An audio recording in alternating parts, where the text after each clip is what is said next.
வணக்கம் நண்பா. TNSTC driver conductor recruitment செய்திகள்.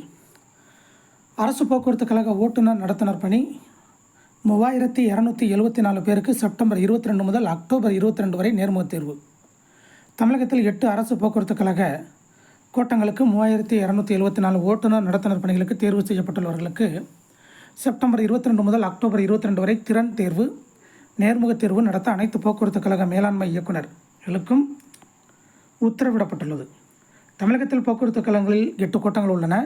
இந்த கோட்டங்களில் 10,000க்கும் மேற்பட்ட வழித்தடங்களில் 20,000க்கும் மேற்பட்ட பேருந்துகள் இயக்கப்படுகின்றன. தமிழக அரசு போக்குவரத்து கழகங்களில் 2015ஆம் ஆண்டுக்கு பிறகு ஓட்டுநர் நடத்துனர் பணி நியமனம் நடைபெறவில்லை. இந்நிலையில் 8 போக்குவரத்து கழக கோட்டங்களிலும் 3276 ஓட்டுநர் நடத்துனர் தேர்வு அறிவிக்கப்பட்டது.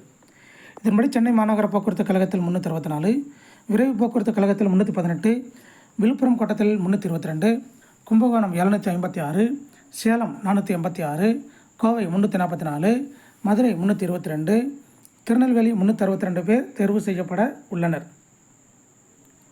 இந்த பணியிடங்களுக்கு கடந்த மார்ச் மாதம் விண்ணப்பம் பெறப்பட்டது. 22,000க்கும் மேற்பட்டோர் விண்ணப்பித்தனர். இவர்களுக்கு அண்ணா பல்கலைக்கழகம் மூலம் தேர்வு நடத்தப்பட்டது. அண்ணா பல்கலைக்கழகம் தேர்வு செய்துள்ள 3274 ஓட்டுநர் நடத்துனர் பட்டியல் போக்குவரத்து கழகம் மண்டலம் சாதி வாரியாக தரப்பட்டியல் பிரிக்கப்பட்டு சாலை போக்குவரத்து நிறுவனத்துக்கு அனுப்பப்பட்டது. பின்னர் பட்டியல் 8 போக்குவரத்து கழகங்களுக்கும் அனுப்பி வைக்கப்பட்டுள்ளது. இப்பட்டியலில் உள்ளவர்களுக்கு திறன் தேர்வு மற்றும் நேர்முகத் தேர்வு தொடர்பாக அழைப்பு கடிதம் அனுப்பவும். செப்டம்பர் 22 முதல் அக்டோபர் 22 வரை திறன் தேர்வு மற்றும் நேர்முகத் தேர்வு நடத்தி ஓட்டுநர் நடத்துனரை தேர்வு செய்யவும் அனைத்து அரசு போக்குவரத்து கழகங்களின் கோட்ட மேலாண்மை இயக்குநர்களுக்கு போக்குவரத்து துறை முதன்மைச் செயலர் கடிதம் அனுப்பியுள்ளார். இதை போன்ற போக்குவரத்து துறை ரெக்ரூட்மெண்ட் செய்திகளை தெரிந்து கொள்ள நம்ம சேனல் சப்ஸ்கிரைப் பண்ணுங்கள், ஷேர் பண்ணுங்கள், லைக் பண்ணுங்கள். நன்றி, வணக்கம்.